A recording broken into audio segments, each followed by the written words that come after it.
This is the segment where we roast the hell out of bad landlords so that you at home can understand how to do better. So, this story comes to us from Reddit and specifically was posted by user Star Union. Title here is compelling. NYC landlord with 42 open violations is retaliating against tenant association. Nice. Yeah.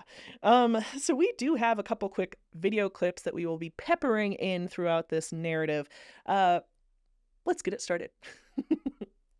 So, tenants have unionized in the face of a terrible landlord. One might even call him a slumlord. Whoa, shots fired. Shots frickin' fired. So, from News 12 The Bronx, tenants on Star Street in Bushwick say they have to continue battling hazardous living conditions and neglect from their landlord.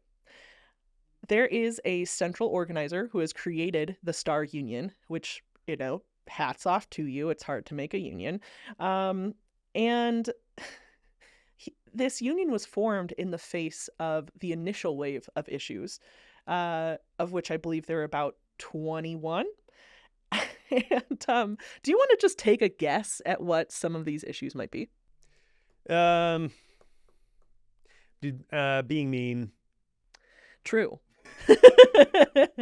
The union is facing some retaliation, but specifically that tenants have made mention of a roof issue that is responsible for ongoing water damage in the buildings. Which we'll play that clip right here because this is they do show how bad it was. And it's quite bad. Yeah, it's quite bad. Boone is fresh on the mend after getting a parasite from rat feces in his apartment. Yeah, right back to work. An exterminator is slated to visit the building, and so is the city to check out the roof. So these were holes. Yes. Which tenants say caused this. Along with everyone else, those tenants are officially part of the Star Street Union. So it's just really a scummy place to live. And it's really unfortunate that so many tenants are facing this kind of issue. They had tried to reach out to their landlord. It wasn't working. Thus, the union came together to try and make sure that the tenants' rights were being honored. The landlord has not responded positively to this. Shocking. Shocking, I know. Although he has not made any comments to news reporters the multiple times that they have tried to get a hold of him. He has incurred another 21 charges since the union was formed, and in fact has begun retaliating against the union and his tenants because I guess that's what you do when you're a slumlord. So specifically, the union put up security cameras in common areas of the building, and they have footage of him taking down union flyers. So suppressing his tenants' rights. And also, he has been allegedly lying about trying to make repairs or make fixes. Specifically, he has been telling tenants that they are refusing to let him into their rentals. The reason that they have been refusing is because he's been giving less than 24 hours notice. Mm-hmm. So again, just kind of flagrantly disregarding the rules and the rights of a tenant in order to gain profit. Terrible. Don't do that. Don't do that. I mean, I understand from a business perspective, right? Just thinking about the numbers. There is a temptation to just be like, whatever, tenants, I'm going to go ahead and just not give a crap about you. And I will continue to collect your rent and I won't do anything, even if you get sick because of rat feces. But your business is not going to thrive long term if you do that. Yeah.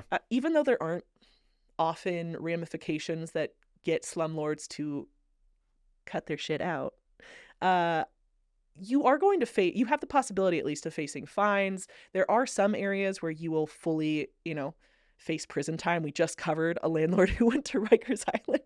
Yeah. But that still didn't deter him.